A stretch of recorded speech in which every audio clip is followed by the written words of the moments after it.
tu nás sa nachádzate v laboratóriu obnoviteľných zdrojov, kde v podstate môžete vidieť na týchto maketách využitie práve týchto obnoviteľných zdrojov. Vieme, ktoré to sú obnoviteľné zdroje? Aké to sú? Slnko, vietor, voda, čiže tie, ktoré sa dajú obnoviť, lebo neobnoviteľné zdroje sú uhlie, ropa, zemný plyn a tak ďalej, to sú také, ktoré sa obnoviť nedajú. Čiže preto je veľmi dobre sa zaujímať touto otázkou obnoviteľných zdrojov. No a práve tu, na týchto maketách si to môžete takto prakticky ohmatať, vidieť, ako to funguje. Čiže napríklad tu môžete vidieť premenu fotovoltaického článku, tak pomocou fotovoltaického článku premenu slnečnej energie na mechanickú. Tu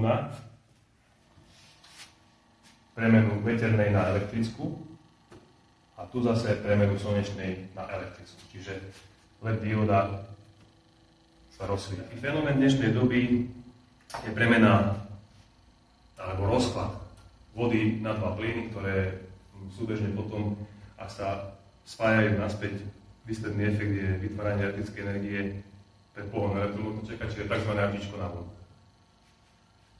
Čiže použijem dynamo na vytvorenie elektrickej energie potrebnej pomocou špeciálnej mriežky na rozklad vody H2O na samostatný plyn vodík a samostatný plyn kyslík. Čiže nastáva tzv. Elektrochémia, premena vody na vodík a kyslík. No a keď teraz zaťažím to zariadenie, čiže pripojím elektromotorček, tak výsledný efekt je ten, že sa vytvára elektrická energia na jeho pohon. A pokiaľ tam tie dva plyny budú, vodík a kyslík,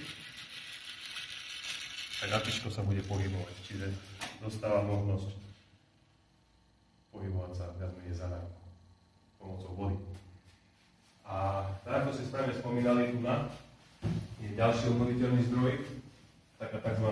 Mini vodná elektráreň, čiže čerpadielko čerpá vodu hore, tak ako to funguje v vodných elektrárniach, a tá voda samospadom padá na turbínu, turbína sa otáča a javom elektromagnetickej indukcie sa vytvára elektrická energia.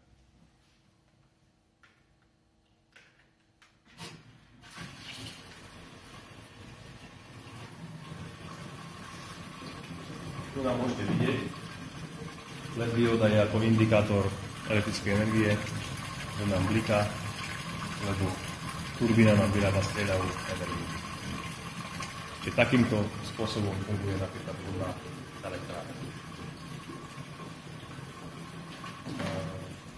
Tak tu nám môžete vidieť tzv. Formulu, ktorá má elektrický pohon, čiže elektromotor poháňaný akumulátormi. Samozrejme, akumulátor sa musí najprv nabiť, no a potom samozrejme to môžem využívať energiu z akumulátora na pohon elektromotora, čiže automobilu.